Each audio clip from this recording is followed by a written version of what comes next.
4 de noviembre de 2016. Aplican restricciones. Fin de espacio promocional y publicitario. Más de 200.000 personas escuchan este programa cada mañana. Más de 200.000 personas. Es su derecho a seguirlo haciendo. Lo que está en juego no es solo un concurso de frecuencias, es la batalla decisiva por la libertad de expresión.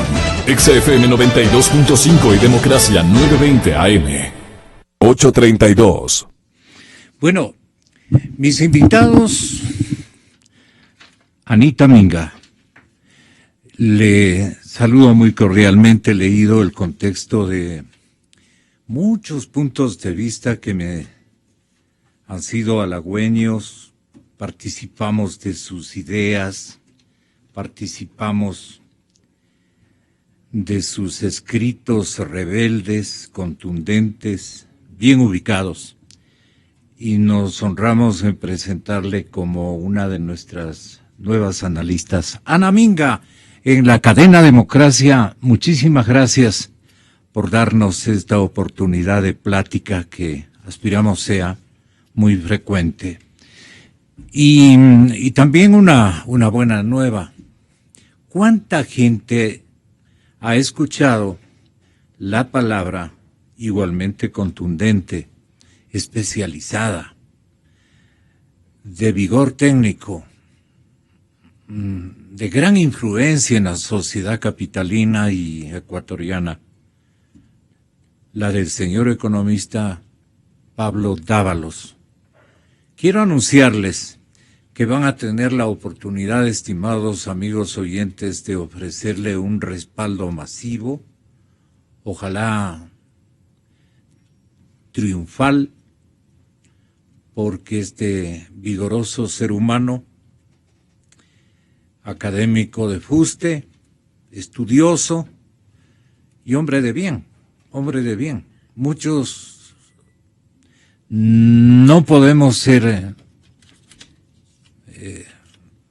digamos, admiradores ideológicos ni compañeros de pensamiento, pero su honestidad y su talla, su valentía además, siempre ha estado manifiesta en sus generosas intervenciones en este medio de comunicación. ¿Por qué digo tantas cosas, estimados amigos oyentes? Para que no haya el pretexto de decir, de afirmar, no hay por quién votar. Aquí está Pablo Dávalos, primer candidato por el movimiento Pachacuti, obviamente al tenor de sus ideas y convicciones ideológicas. Pablo Dávalos en la lista del movimiento Pachacuti. Ahí tienen ustedes un primer voto de respaldo.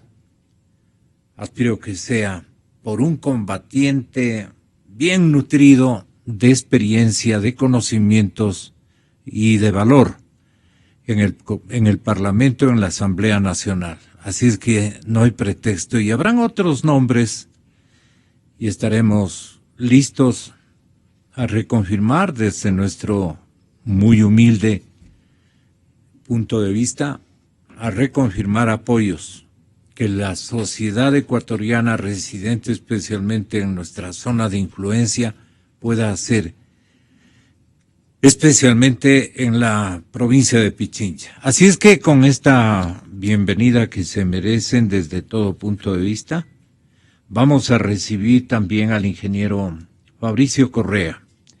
Ustedes tienen lo manifestado y que le pedí este momento de la intervención de el abogado Dalo Bucarán. Tengo que decirle Dalo, porque así le trata a todo el mundo y porque tenemos que referirnos de esta manera a él para no caer en el expresidente Bucarán, ¿no? Y él lo sabe. Ok. Está con nosotros el señor ingeniero Fabricio Correa, hermano del señor presidente de la República. Estaba yo hace un momento entregando el contenido de un par de twitters que ha suscrito y ha confeccionado esta mañana el jefe del Estado, pero voló de aquí. Usted tiene por ahí. Ok. Bueno, Fabricio, hemos conversado dilatadamente y la preocupación, además de la confesión de que de repente son frecuentes las pláticas entre Fabricio Correa y Dalo Bucarán. Eso acaba de señalar el candidato a la presidencia de la República, con Ramiro Aguilar como su binomio. Ya inscrito ayer este binomio y hemos hablado largamente de las enormes dificultades que ha tenido que el presidente, como en este tuit, sobrellevar. Por ejemplo, esta que dice ahora: hola a todos y a todas, hola a todas y a todos, para que no se resientan. TW de la semana un poco tarde. Yo voy a leer literalmente. Desbordados de trabajo por candidaturas. Es algo que no extrañaré, dice Rafael Correa.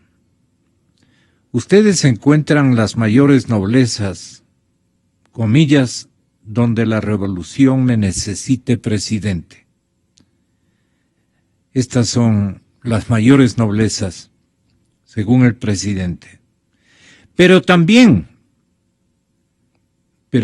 las mayores vanidades, comillas, si no voy primero, no voy. Yo no sirvo para esas cosas, dice Rafael Correa. En este sentido, detesto la política entre comillas. Bueno, pues ha sido una semana intensísima, dice su señor hermano Fabricio. Y claro, inserté también esta preocupación familiar y lo manifestado a los medios radiofónicos de la provincia de La Suay de últimos días por parte suya. Preocupación familiar sobre lo que puede estar ocurriendo con Rafael Correa el momento en que se intensifique o se inaugure la nueva asamblea. Y claro que va a tener una mayoría opositora a esta década de desatinos. Y como hemos analizado, de presunciones de un robo masivo, de una indelicadeza, pero global, de todos los sectores y grupos que lamentablemente, digo yo, no, lamentablemente para el presidente han sido concurrentes. Le incluyo a usted, que a momentos usted ha tenido también, no deseos, pero le ha causado dolores de cabeza al primer mandatario en algunos momentos, no muy bien entendidos o sintonizados de parte y parte, pero ese es un asunto muy delicado y de orden familiar. Sin embargo, sí me ha parecido correcto de que usted intervenga como hermano mayor y bueno, y les señale y les diga que no abusen del presidente, o como se decía hace contados instantes de parte de Dalo. ¿Cómo decía, compañero, que le mencionaba frecuentemente que no abusen que no le utilicen al señor presidente de la República determinados grupos? Aquí ha habido descripciones de episodios en donde han desoído órdenes y más. Complicado este momento para el presidente Rafael Correa. No sé si escuchó a Dalo, Fabricio, y no puedo preguntarle si no lo ha escuchado, pero si lo ha escuchado, tenga la bondad de darnos una opinión sobre la intervención en la cadena Democracia, o lo que usted piensa de Dalo Bucarán y lo que piensa esta mañana con el Twitter de su señor hermano, el jefe del Estado. Buenos días, Fabricio. Tenga la bondad lo que quiera decirnos en esta mañana. Para eso le hemos invitado muy respetuosamente. ¿Cómo le va, ingeniero? Buenos días, don Gonzalo. Buenos días a todos nuestros amigos quiteños y chinchanos, ecuatorianos, porque en Radio Democracia se oye todo el Ecuador. Efectivamente, con Dalo pues nos une el amor al fútbol. Él tiene una edad intermedia entre mis hijos y quien habla, pero nos ha unido la pelota en la cancha de fútbol, y eso sirve para conversar, la tertulia posterior, aprender.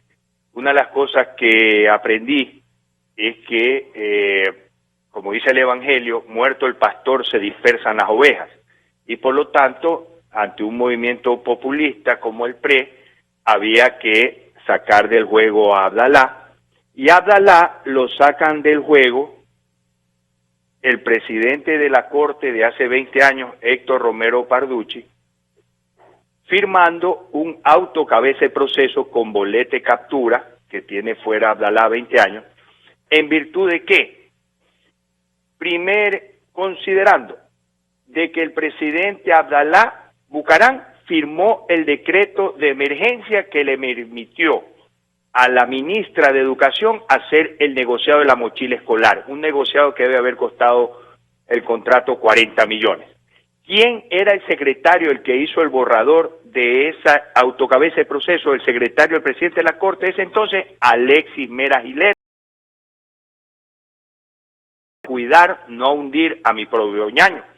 Pero ¿quién le hace los de a Carlos Pareja, a Bravo y compañía, contratar más de 2.000 millones a dedo para la supuesta repotenciación de la refinería? Alexis Mera.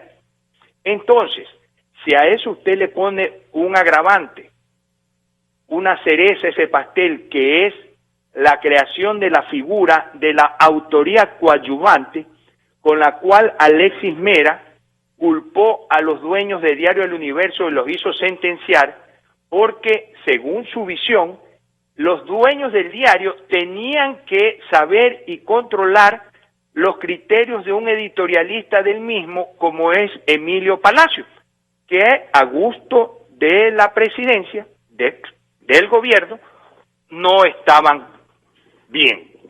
Entonces, si es que los dueños del diario El Universo son responsables coadyuvantes de lo que escribía su editorialista, imagínese cómo no será mi hermano Rafael, autor coadyuvante de todas las trapacerías de Capaya, de las carreteras, de las hidroeléctricas, de la venta del petróleo, de todas las barbaridades que han ocurrido. Hasta mañana le encuentran un faltante al bodeguero del Banco de Fomento de El Empalme, por poner un ejemplo, y resulta que el presidente, como es el jefe del ministro de Agricultura, que es el jefe del presidente del Banco de Fomento, que es el jefe del bodeguero, entonces autor coadyuvante, por favor. Esto es una barbaridad. El error fue suscribir decretos de connotación emergente. Allí se complicó.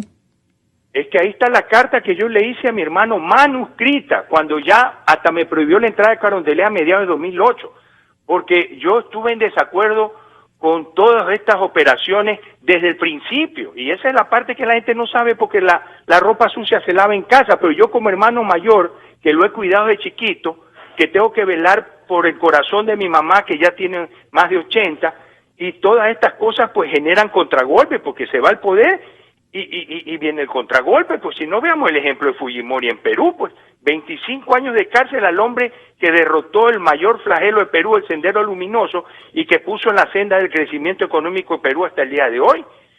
Entonces, esto ocurre, y yo como hermano mayor tengo que tener esa cabeza fría, esa visión, y cuidarlo como lo cuidé desde chiquito. Entonces, después de que ya tanto habíamos discutido que no tenía gente proba, que no tenía gente competente, que las emergencias se prestaban para toda esta pillería, le puse por escrito, manuscrito, para dejarle un testimonio a mi mamá, a mi cuñada, a la posteridad, porque con buen criterio me podrían reclamar, Fabricio, ¿y por qué tú no le dijiste a tu ñaño? Pero usted Entonces, concurría a Carondelet a presionar otras cosas que no le gustaban al señor presidente. ¿También le sacó canas usted en una temporadita o no recuerda? No, señor, yo recuerdo perfectamente. Yo iba a Carondelet máximo una vez al mes, los miércoles, en que iba mi cuñada con las hijas y mi ahijado a almorzar en Carondelet y aprovechaba coincidir para poderlos saludar. Si no, vea los registros, que ahí tienen que estar los registros. Si mi vida es transparente. Entonces, yo tenía una obligación, que era, primero, porque la gente sabe, porque yo le puse el nombre País, Patria Activa y Soberana, que organicé la campaña. Entonces, yo tengo un cargo de conciencia, pues yo me creí este cuento, lo escribí yo. Yo lo escribí, eran 3 las patas en que se soportaba esta vaina. Ya. Lucha contra la corrupción, y hoy hay más corrupción que nunca. ¿Qué pasa? Meritocracia, y no hay meritocracia sino obsecuencia. Al que se pone la verde, con tal de que obedezca ciega, le permiten cualquier cosa. Ingeniero, ¿qué pasa en Carondelet de este momento?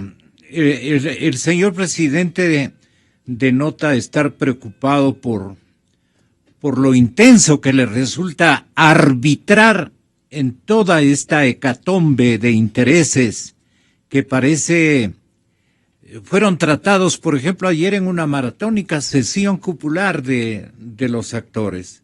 Ese ambiente debe ser complicadísimo, ¿no? El vicepresidente, ¿qué pasa con el vicepresidente Jorge Glass? El que está detrás de las hidroeléctricas y de la nueva matriz productiva. ¿Por qué no dudar de él? Si hay fotos, videos donde está muy contento con la participación de los funcionarios de Petroecuador que ahora están señalados como corruptos. Y él dice que no sabía nada, que todo es un error.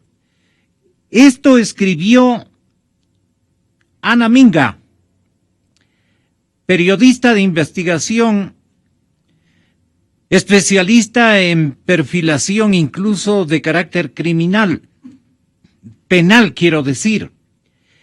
Entonces, Ana Minga también se preocupa no solamente de Ecuador, sino de Birmania, al tenor de el viaje realizado en busca de escenarios exóticos por el secretario jurídico del señor presidente de la República o de la presidencia de la República. Ella está aquí. ¿Qué estará pasando, Anita, con el presidente Correa? Bienvenida. Buenos días. Le va a escuchar su hermano en la ciudad de Guayaquil. Tenga la bondad, Anita. Vea usted las cosas que hago yo y estas pláticas, para mí también combinadas. Muy bien combinadas, pensamientos distintos, puntos de vista, pero que nunca ustedes podían darse el lujo de escuchar.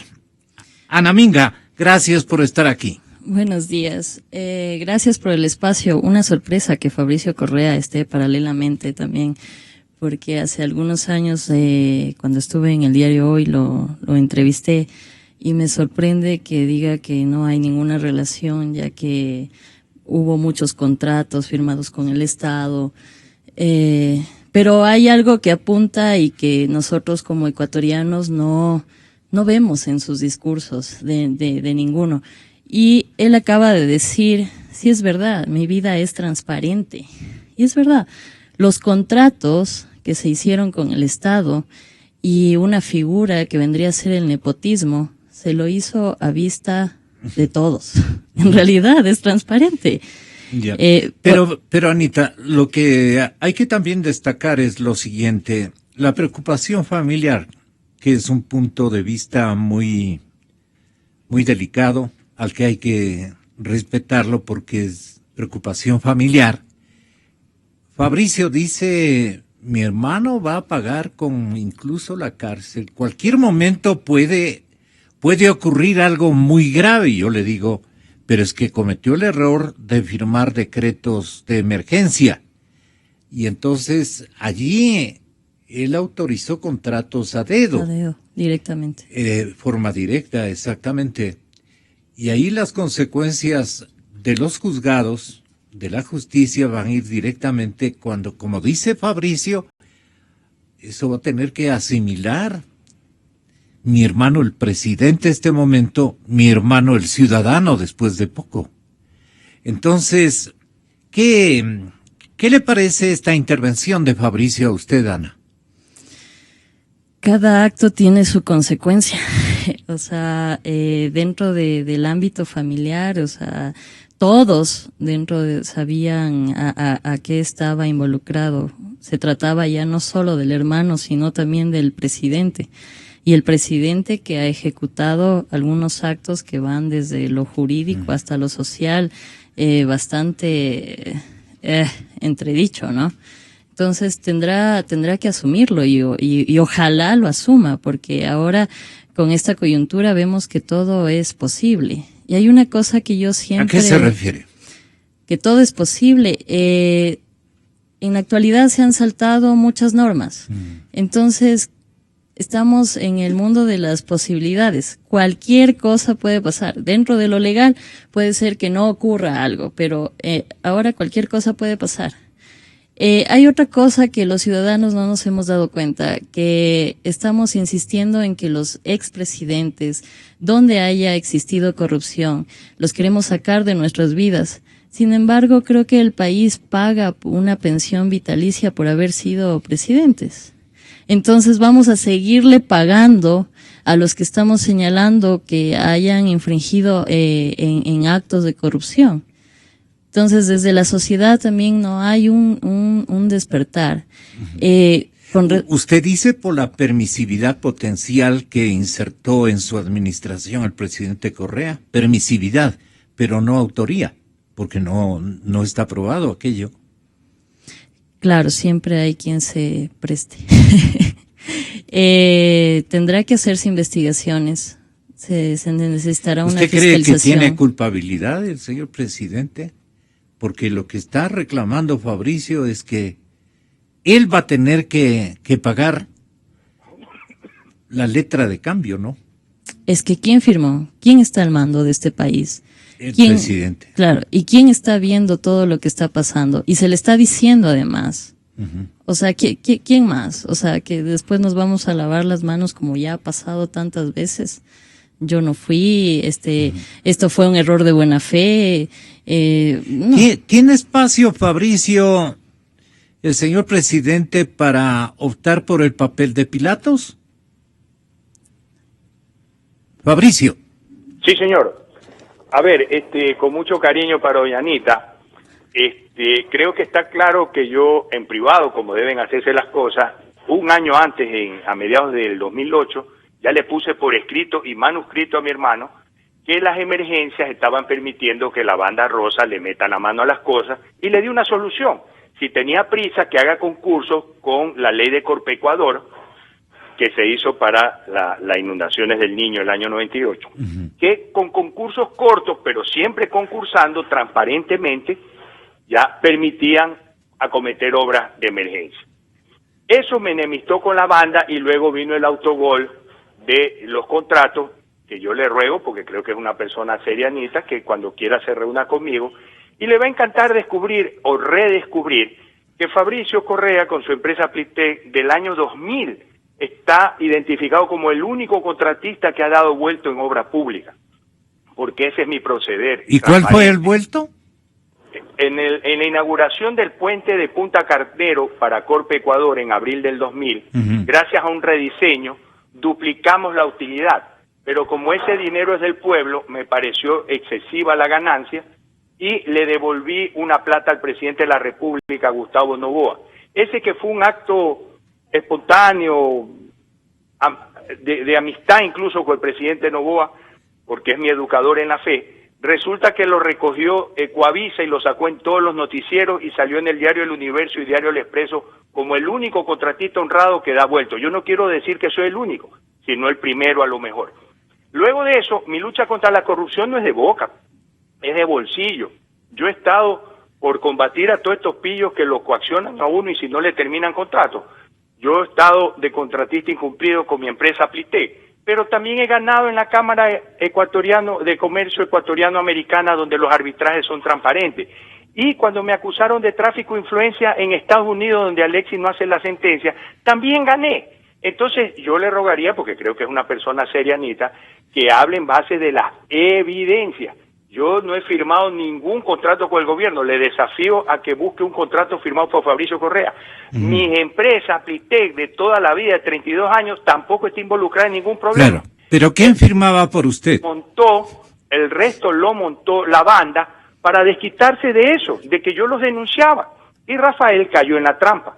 Tanto es así que una compañía brasileña, OAS, a la que yo la representaba, yo mismo la denuncié. Ahí está la grabación con Alfredo Pinargote en Ecuavisa. Yo mismo la denuncié de que firmó Baba con 50 millones de sobreprecio. Y gracias a mi denuncia se recuperaron 20 millones de dólares. Está en la prensa, yo hablo siempre con pruebas.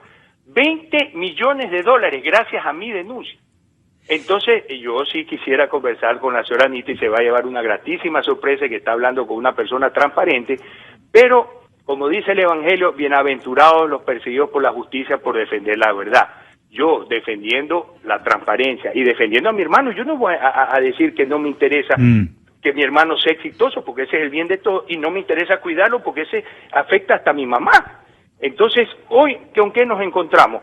Con que la banda necesita cubrir la retirada, pues. Para ello es vital triunfar haciendo cualquier cosa. Entonces, llaman al mejor cuadro que tienen, a pesar de que está lesionado, como es Lenín Moreno. Y le digo esto porque en el fútbol, que la gente es canchera, pues yo juego en el Guamo con la cervecita, la tertulia, la gente me dice, oiga, profeta, dice, ponerlo a Lenín es como ponerlo a Felipao lesionado, pues no va a rendir. Entonces eso explica que viene bajando. Si más encima usted le pone un ancla como Glass, que tiene la mar y sus peces, porque se sabe de todo, ¿ya? Acuérdense que esta pelea, porque la banda se une cuando hay que atacar a los demás, a la prensa, a la oposición, pero entre ellos hay bandos que se matan, pues. Entonces un bando es Glass con Patiño versus el bando Alvarado Alexis Mera. Entonces, en el 2013 ya surgió el primer enfrentamiento, cuando Jorge Glass le reclama a los Alvarados por qué le dan tanta publicidad al caso del papá. Y dícese que se fueron hasta las manos. Entonces, Patiño le saca el contrato a Fernando Alvarado de Mac Square en Estados Unidos y le echa a perder la campaña contra la Chevron de la mano negra porque se hizo evidente que no era espontánea, sino que eran actores pagados. En venganza, los Alvarados le sacan estos temas de los 22 millones de transferencias. Pero entiendo que Rafael logra parar la pelea y dice, oye, nos están afectando a todos, párame esto. Y se para.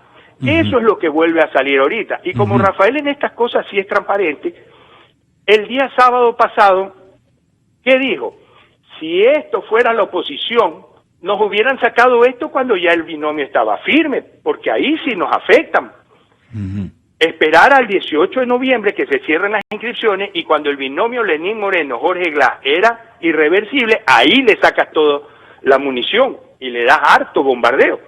¿Pero por qué sale antes? Porque es una pelea entre bandos, como pone en el tuit Rafael, en que todos quieren ser primero. Entonces Patiño y Glass quieren poner a su gente, porque no solamente la pelea es por la vicepresidencia, es por los otros cuadros que van a ir a la asamblea, y Alvarado y Alexis quieren poner lo suyo.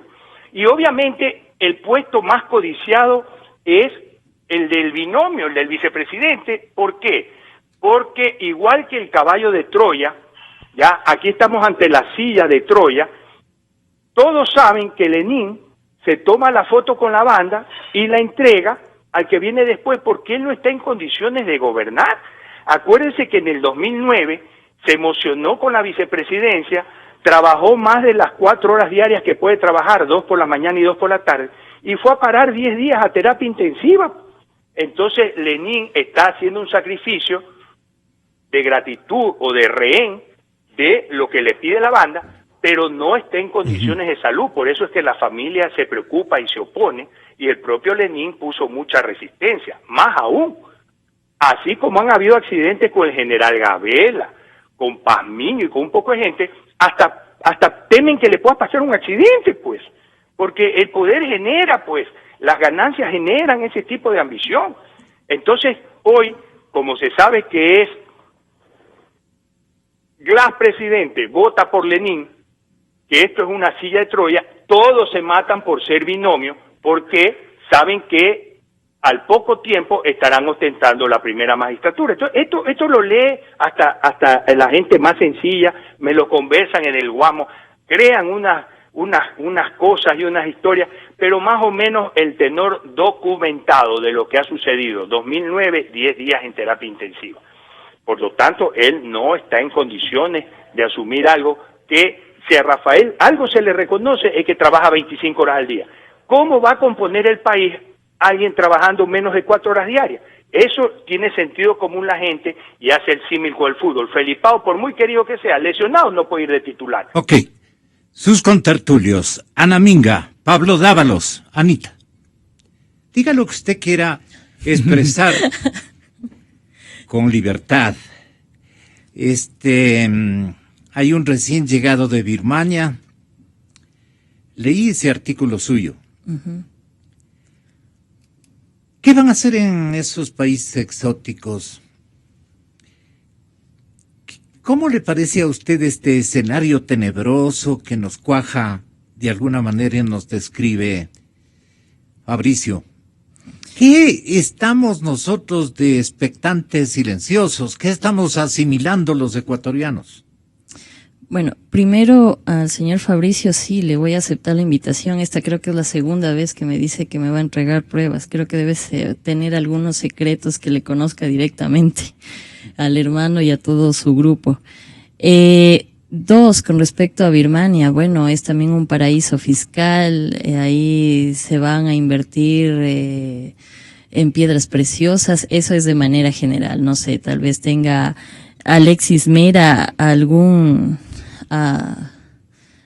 gusto, pero justamente por esos países nos deja dudas. En tercer lugar, ¿qué percibimos los ciudadanos de a pie? Que, bueno, primero se han saqueado el país. Segundo, tuvimos una bonanza y hemos repetido la historia. Otra vez, a pesar de la bonanza, pero el país, el pueblo, el ciudadano de a pie está pobre, endeudado, y lo que se viene es algo fuerte, más impuestos para salir de esta crisis. Ajustes económicos que otra vez le van a pasar la factura al ciudadano de a pie. Sí es un ambiente tenebroso porque se nota estas discusiones, es Vox Populi, estas discusiones como lo determina Fabricio Correa. Parece que hay unos bandos, eso se puede ver, hay peleas, pugnas, pero que esto no nos haga ver como que pobrecito el presidente, se metió entre bandos, la gente, los que están ahí son los malos, él siempre fue el bueno. No, porque él estuvo metido ahí, él está ahí, todo se está dando con esa venia. Y él permitió este clima. Él permite este clima, desarrolla este clima, porque si nosotros... Este clima de puja, digo yo, entre estos comandos. Claro, porque además vemos el ciudadano de a pie que como se porta el presidente, también jerárquicamente así se portan en todas las instituciones. Yeah. Y también hay estos bandos porque desde su palabra autoritaria, al preferir uno, dejar otro de lado, y todos quieren ser bonitos y lindos ante el rey, porque esa es la figura que se está manejando. Pablo Dávalos. Muchas gracias, Gonzalo. Un saludo a Anita. Y un saludo a todas las personas que nos escuchan. Quiero agradecer primero las generosas palabras que tuvo al inicio del programa. Usted se las merece, Pablito. Adelante. Y lo otro, Gonzalo, estoy sorprendido del cinismo. Sorprendido del cinismo de este señor Correa, Fabricio Correa. El país sabe el informe que hizo Pablo Chambers, el país sabe también el libro de Calderón y Zurita, que se llama justamente El Gran Hermano. La discusión del país y el juicio que Rafael Correa siguió a estos periodistas fue porque ellos demostraron que el presidente sabía, ciencia cierta, que se estaban otorgando contratos a su hermano. Cuando recuperemos la institucionalidad, Gonzalo, cuando el país vuelva y salga de esta pesadilla, tenemos que fiscalizar Alianza País, pero también tenemos que fiscalizar a este señor Correa, pues Fabricio Correa, de dónde tiene tantos millones, ¿no? Me asombra ese cinismo, me asombra que considere que los ecuatorianos tenemos memoria corta e inteligencia corta, y no es así, pues. Vamos a fiscalizarle al señor Fabricio Correa, vamos a tratar de saber de dónde tiene su fortuna, que nos explique si esa fortuna fue bien habida, vamos a fiscalizar a todos los de Alianza País, porque no es justo, Gonzalo, 300,000 millones de dólares para tener 60% de desempleo y subempleo. No es justo que la gente vea en la televisión cómo sacan el dinero de lugares increíbles cuando el ciudadano de la calle tiene que endeudarse para salir el día a día. No es justo eso, ¿no? Y tampoco es justo el ajuste, Gonzalo. No es justo el ajuste porque la gente que votó pensando que esta era una opción política que podía cambiar al país, no se merece eso, se merece otras alternativas, ¿no? Y nosotros tenemos ahí, este momento, algunos binomios, y nos sorprende el hecho de que ningún binomio nos hable de qué van a hacer con el país. Nos sorprende también el hecho de que este momento el debate político esté centrado en detalles que no le ayudan al país. Lo que ha hecho el señor Fabricio Correa es irrelevante. ¿A qué llama usted detalles? Por ejemplo, el hecho de estos relatos de las bandas, o sea, no, el país no quiere eso, no quiere una discusión de lumpen, ¿no? El país quiere saber qué va a pasar con la dolarización, el país quiere saber qué va a pasar con la reactivación productiva. Pero el Ecuador profundo, óigame bien, el Ecuador profundo, óigame la ciudadanía, requiere, óigame especialmente la sociedad instruida. El Ecuador profundo requiere conocer de estos trotes. Por supuesto, pero también queremos saber, Gonzalo, qué va a hacer el señor Lasso con la política económica, qué va a hacer la señora Cintia Viteri, qué va a hacer Paco Moncayo, qué va a hacer Lenny Moreno. No queremos saber exactamente que nos digan, porque ya no hay tiempo, Gonzalo. Las elecciones son de aquí en unos días. O sea, de aquí este viernes se definirán ya finalmente los binomios, claro, los candidatos, ¿no? Y es cierto que hay tejes y manejes, todos lo sabemos, ¿no? Pero también tenemos que darle altura al debate político, Gonzalo. Tenemos que sacarle de ese fango en el que está el debate político. Si Rafael Correa y su hermanito nos llevaron al fango del lumpen, saquémosle al debate político de ese fango, elevemos ese debate político, démosle a la ciudadanía otra visión de la política, ¿no? Pero es que esta es la realidad, dicha por Dalo Bucaram, por ejemplo. ¿Por qué no aceptaría Moreno al binomio que ha gobernado con Correa? Es aceptar que no ha sido bueno, que ha habido corrupción. Es aceptar que Glass es un hombre deshonesto y por eso pide que lo cambien. Entonces están en una camisa de fuerza. He recabado información, la estoy clasificando, pero si Gonzalo no esconde nada, que se inscriba. Ojalá usted pueda en algún momento entrevistar a Alexis Mera y preguntarle. ¿Pero qué habría que preguntarle? Si desde que inició este proceso de investigación él no ha ido a Panamá. Él dice que no ha ido la semana previa a la denuncia de Estrella. Pero si desde que inició el proceso, señor Alexis, usted ha ido o no ha ido a Panamá. Eso es importante preguntarle. Y si ha estado en Panamá, ¿con quién se reunió? Que ya nosotros le habíamos denunciado en marzo del 2015 de que habrían depósitos en cuentas de familiares muy cercanos del vicepresidente de la República, Jorge Glass. Hablo específicamente de Ricardo Rivera, que tendría cuentas en el HSBC de Hong Kong, en el Banisi Bank de Panamá y en el Austro Bank de Panamá. Curiosamente, y sería bueno que la prensa investigue de quién es el Banisi Bank, para que vean por qué hay silencio de otros candidatos a la presidencia.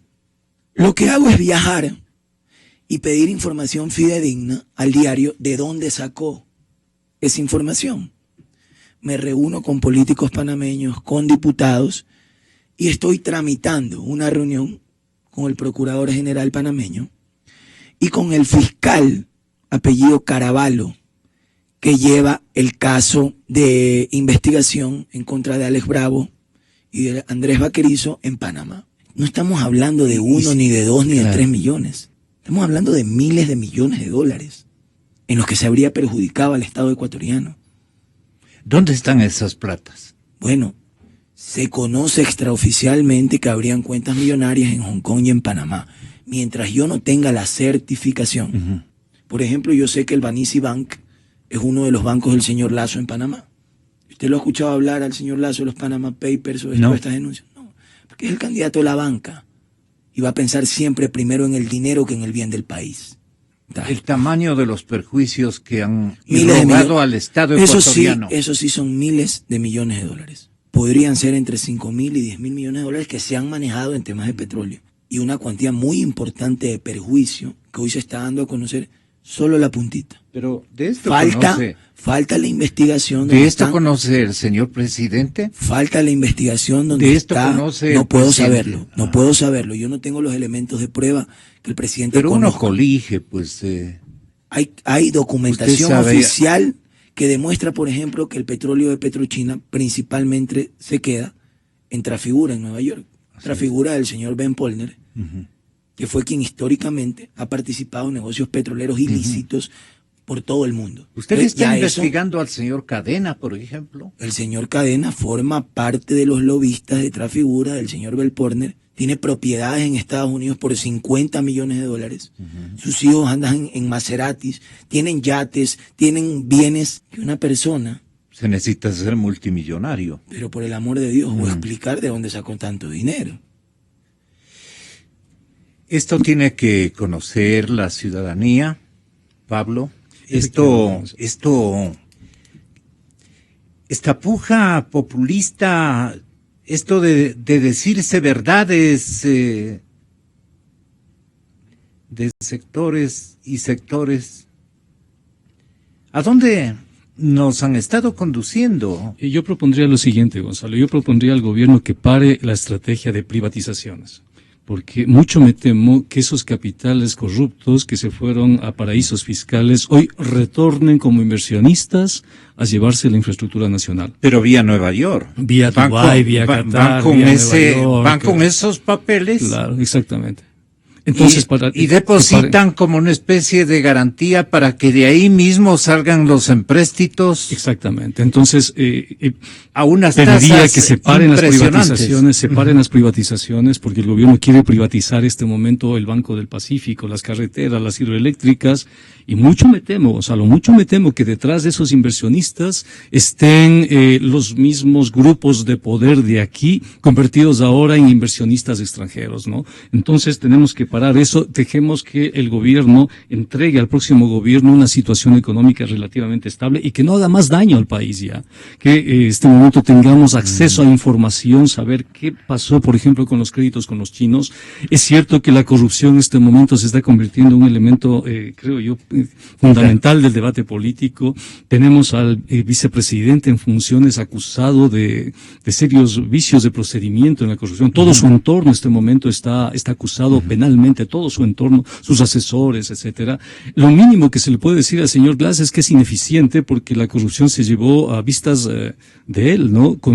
Y además, cuando él era el responsable a través de Ecuador Estratégico de todos los proyectos, si se quiere, más importantes del gobierno, ¿no? Las hidroeléctricas, las carreteras, etcétera. Y resulta que... ¿Quién manejó todo este ámbito? Glass, pues, es directamente, es Ecuador Estratégico, ¿no? Es Glass, ¿no? Y absolutamente todo lo que tenía que ver con el cambio de la matriz productiva fue finalmente hacia la vicepresidencia. Pero la preocupación del hermano del presidente que nos está escuchando y coparticipando de este programa es que el que podría pagar con los platos rotos es el presidente Correa. No, es el señor Fabricio Correa también. Él tiene que pagar los platos rotos. Algún rato le vamos a investigar a ese señor Fabricio Correa. Dejemos no solo a Rafael Correa. Dejemos que él le replique. No, sino a todos los que participaron en esta fiesta, Fabricio, en esta piñata. ¿Cómo usted replica todas estas acusaciones que le han formulado? Vea, bien sencillo. Yo no tengo por qué dudar de la probidad del señor Pablo Dávalo, más allá de que yo confío en su palabra y lo oí ser muy elogioso con él. Pero yo también le tengo que pedir al señor Pablo Dávalo que recabe información. Mire, mi vida es tan transparente que el reportaje que saca Calderón lo hizo conmigo en la oficina de mi abogado, porque no hay nada ilegal ni nada que ocultar, y tanto es así que no me acusa de nada. Y en el libro, ojo, en el libro tiene la delicadeza de citar, y eso se olvida Pablo y los demás, de citar a 10 o 12 de los principales juristas que dicen que a las empresas que son relacionadas conmigo porque son subcontratistas mías del año 2001, y ahí tengo los contratos para que lo vea el señor Pablo Dávalo, les dice que les terminaron ilegalmente los contratos y van a tener el Estado que resarcirla. Los 12 juristas más importantes, Zavala, León Roldós, ni me acuerdo quiénes son. Luego de eso, por eso yo jamás he emprendido nada contra los señores Calderón y Zurita, porque ellos no me han acusado de nada y la información es fidedigna, se la di yo, y no habla de contratos ni de Fabricio Correa, que estaba prohibido, ni de la empresa de Fabricio Correa de toda la vida Plitel, sino de unos subcontratistas que han trabajado conmigo desde el 2001. Luego de eso, al señor Chambers me lo encuentro en los bajos de la radio de Diego Kendo. Y le digo, oiga, señor Chambers, usted está encargado de investigar esto. ¿Cuándo va a mi oficina para entregarle la documentación? Pues si conmigo tiene... Nunca en la vida fue. A él, por mentiroso, a él sí le puse una demanda civil. Yo no persigo a nadie ni lo victimizo. Civil. Y lo emplacé a que demuestren. No demostró nada. Ni siquiera se presentó.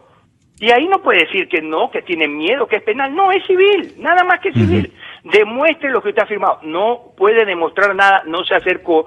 Y si no está la sentencia favorable, es porque el gobierno maneja la justicia y no le conviene que salga el fallo favorable.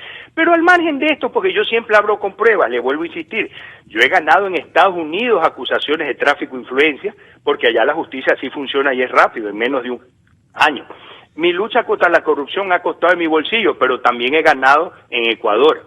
Y finalmente está documentada mi probidad de entregar vuelto, de haber sido nombrado funcionario de Corpecuador y haberme excusado porque había conflicto de intereses. Entonces todo eso está documentado y quiero terminar y agradecerle a usted, don Gonzalo, por esta oportunidad de manifestarme, haciendo lo que estamos haciendo hoy. Si es honesto el señor Pablo Dávalo, lo invito con cariño, si necesita que le pague el boleto de avión, se lo pago yo, a que venga a mi oficina y me pida absolutamente toda la información que requiere, y luego como varón nos reunimos, usted nos invita dentro de un mes, estamos día 15, dentro de un mes, el 15 de diciembre, usted nos recibe, o cuando le parezca conveniente, en su radio, y él le tendrá que decir, en base a las pruebas, a la opinión pública que ha estado equivocado y que comió cuento de la propaganda del gobierno primero y luego de la contra que me utilizó para golpear a Rafael sin reparar en la verdad.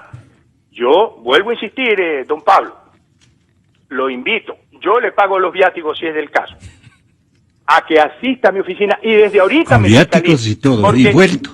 No, porque yo me jacto, porque no voy a andar con falsas modestias, yo me jacto de ser el ecuatoriano más investigado de todos los tiempos, porque a mí me ha investigado, me ha investigado Alianza País por las denuncias que yo le hacía a mi hermano, la banda me ha investigado y me ha investigado el periodismo y la oposición, y en mi vida no hay una tilde mal puesta.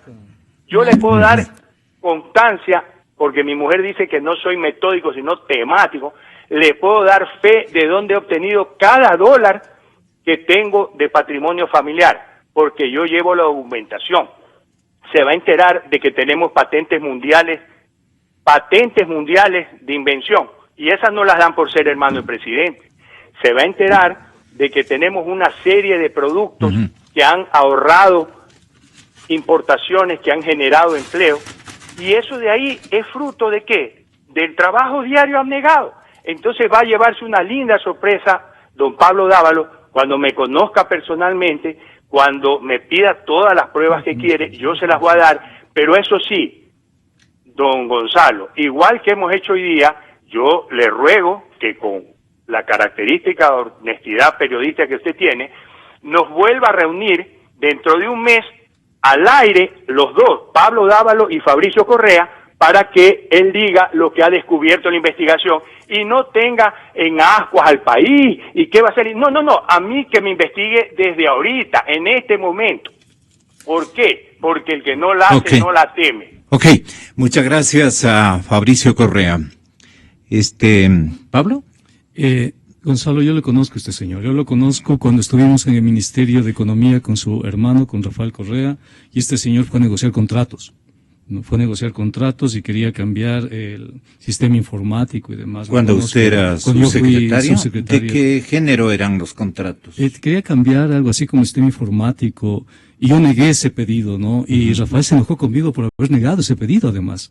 Me dijo que por qué había negado. Yo le decía que en ese entonces la ley orgánica de responsabilidad fiscal nos prohibía contratar con hasta segundo grado de afinidad. Entonces, que eso, y a partir de ahí empezó mis problemas con Rafael Correa, además, ¿no? Entonces, yo le conozco a este señor. Este señor representa la decadencia del debate político, representa la degradación de la política en el país, y es Alianza País, pues, o sea, mal o bien, él representa de lo que debemos salir los ecuatorianos y de lo que debemos cambiar, ¿no? Y bajo ningún concepto debatiré con ese señor. Yo tengo ética, yo tengo moral, ¿no? Y mi debate es ético y mi debate es moral. Entonces, con este señor no tengo absolutamente nada que debatir.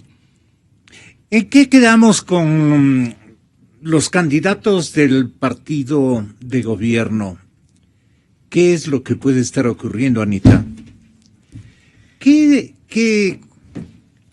pasa, por ejemplo, con Lenin? Usted presume que seguramente ayer lo convencieron de que permanezca en el binomio, de que Glass no tiene mayores conflictividades como para que pueda ser desubicado, desdibujado y posiblemente sea derrotado el binomio de gobierno por las culpas potenciales del señor vicepresidente. ¿A qué conclusión llega usted sin pasión, objetivamente?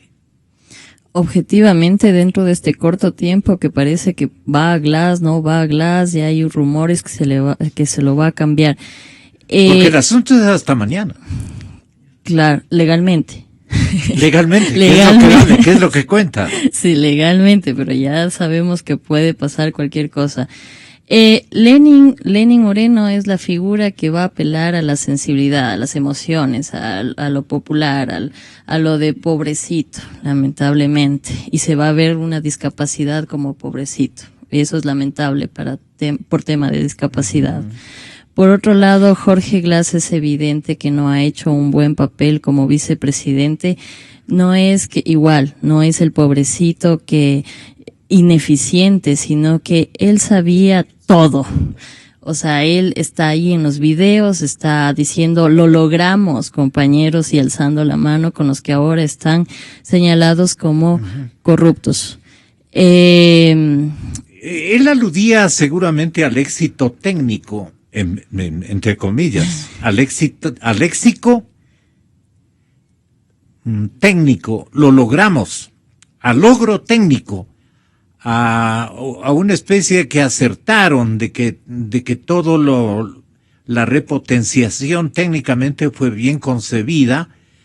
Y claro, él con una frase que quería significar aquello, decía, lo logramos, compañeros.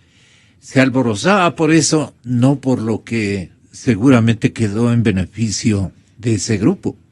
Claro, pero hay que leer ese discurso, interpretarlo. En ese momento fue por el éxito, entre comillas, también técnico, porque si vemos cómo están las hidroeléctricas, o sea, la refinería Esmeraldas, que estaba revisando los videos, él dice que es uno de los mejores logros del mundo.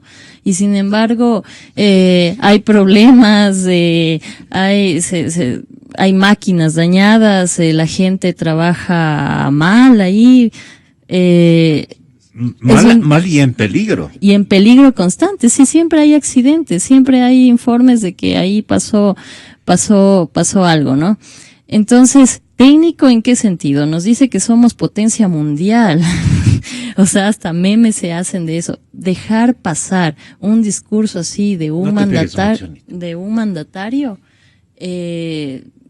no está bien, eso es falta de honestidad incluso, no solo que se le fue. Sí, Entonces, saquemos en blanco y negro en el último esfuerzo, si son tan amables, esfuerzo, porque ha sido cuesta arriba, digamos, este programa, complicadísimo, pero había que hacerlo, créanme. Es el momento. Es el momento, exactamente, es el momento. Bueno, pues, ¿qué sacamos en blanco y negro de lo que ha venido ocurriendo?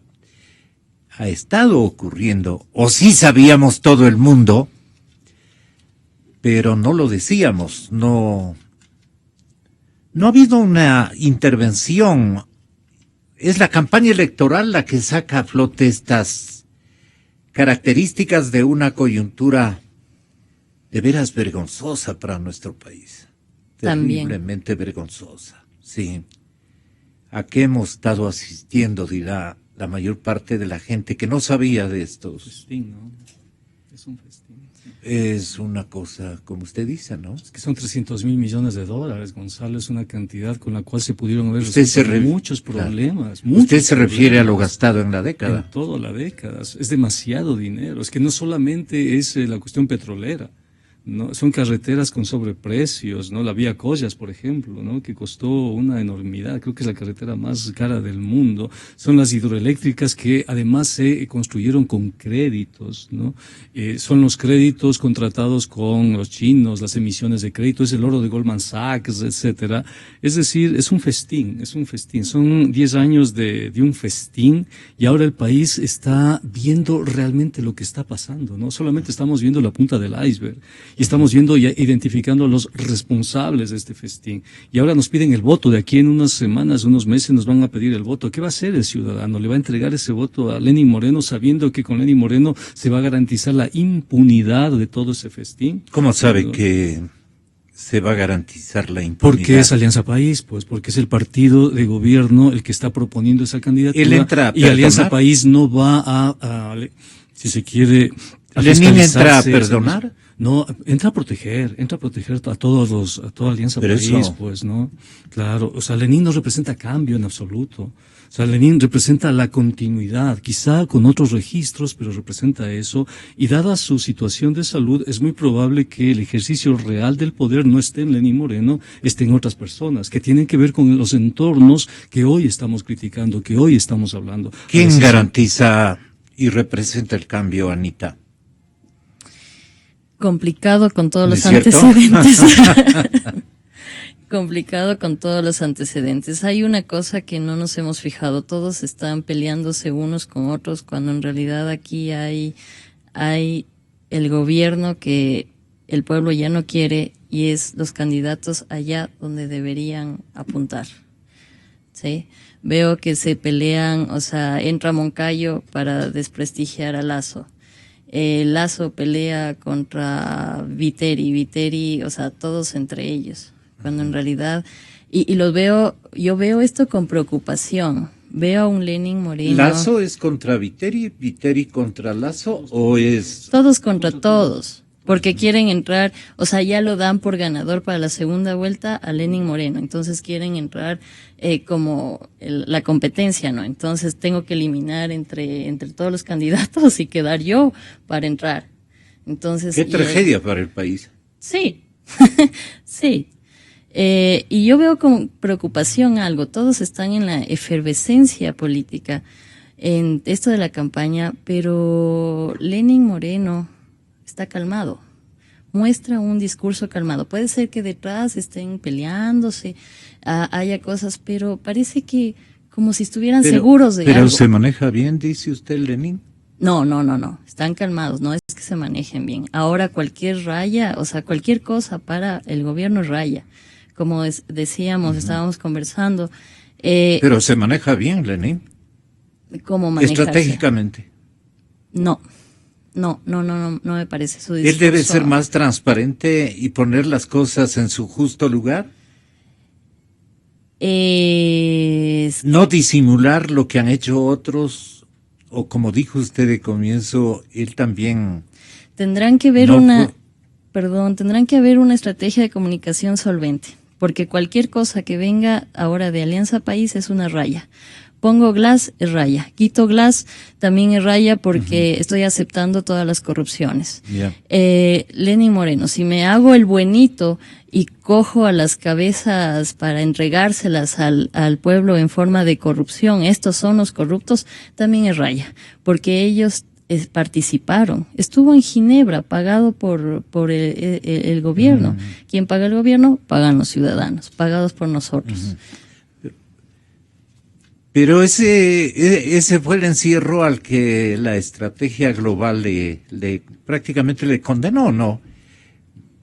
Anda a disimular, digamos, esta coyuntura que tiene que ser silenciosa para que no te mezclen en ninguno de los episodios es que hay una cosa, Gonzalo, feos que han protagonizado nuestros compañeros. Glass representa Ecuador estratégico, y Ecuador estratégico representa lo más importante del proyecto político de este gobierno, las carreteras, las hidroeléctricas, la refinería, y eso fracasó. Eso está fracasando. Es decir... Pero él no ha estado en los grupos... Independientemente que Glass haya estado o no haya estado, pertenezca o no pertenezca a esos grupos de corrupción, haya sabido, fracasó todo el cambio de la matriz productiva. Fracasó lo más importante que tenía este gobierno, lo único que podía entregar este gobierno, ¿no? Entonces, ¿por qué le pusieron a Glass ahí? Le pusieron porque él representaba ese cambio de la matriz productiva. Resulta que no tenemos refinería, la refinería está mal, resulta que las de carreteras van a ser privatizadas, resulta que las hidroeléctricas se financiaron con deuda. En otras palabras, ese proyecto de cambio de la matriz productiva y los recursos y el apoyo que hizo la ciudadanía finalmente fracasó, porque la persona que estuvo adelante de ese proyecto no dio la talla nomás. No dio la talla y este momento está en el centro de todas las acusaciones y representa, si se quiere, más un estorbo, más una amenaza que una oportunidad para Alianza País, ¿no? Alianza País está revisando la posibilidad de que Glass vaya o no vaya de vicepresidente. ¿Por qué? Porque es un lastre. Es un lastre para Moreno y estamos en un escenario que antes no habíamos pensado. ¿Qué tal si la ciudadanía decide decirle no a este gobierno y finalmente no vota por Lenín Moreno, ¿no? Si no vota por Lenín Moreno estamos hablando de otro escenario, ¿no? Y tal como van las cosas, no sé si la ciudadanía perdone la corrupción del gobierno, no sé si la ciudadanía, además del autoritarismo y todo lo demás, decida suscribir esta corrupción. Yo creo que no. Yo creo que la ciudadanía va a pasar una factura y va a decir, no, nos engañaron, este momento estamos conociendo toda la verdad de lo que ha pasado en el país, tenemos jueces corruptos, jueces venales, no tenemos institucionalidad y además tenemos una corrupción y un festín de recursos que no se compadece con la situación que viven los ecuatorianos, ¿no? El ciudadano ecuatoriano va a ser muy consciente en estas elecciones de lo que se juega y mucho me temo, Gonzalo, que está en peligro la misma presencia de Alianza País en la segunda vuelta, ¿no? El señor presidente dice que detesta la política a estas alturas. ¿Así dice? Porque se está cayendo su proyecto político, Gonzalo. Por eso detesta la política. Claro, es el berrinche.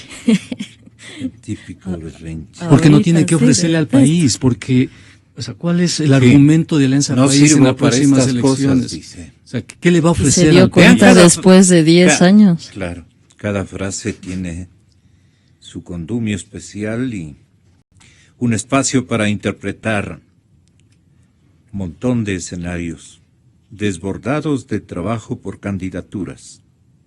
Creo que se matan por los puestos, ¿no? Es algo que no extrañaré. Ustedes encuentran las mayores noblezas. Deben haber comilitantes que le dicen o le han dicho, señor presidente, donde usted me necesite o donde la revolución me necesite, presidente, allí estaré. Porque también hay esos gestos en cualquier partido. Claro. Pero también las mayores vanidades en cualquier partido. Exactamente. Si no voy primero, no voy. Así es que dice, por ejemplo, César Montúfar, no sé en qué puesto le han puesto, le han ubicado. Si no voy primero, no voy. No sirvo para estas cosas, dice el señor presidente. No sirvo para estas cosas. En este sentido, detesto la política. Bueno, pues ha sido una semana intensísima. Lo propio para todos los ecuatorianos. Señoras y señores, seguiremos buscando la verdad. Más de 200.000 personas escuchan este programa cada mañana. Más de 200.000 personas.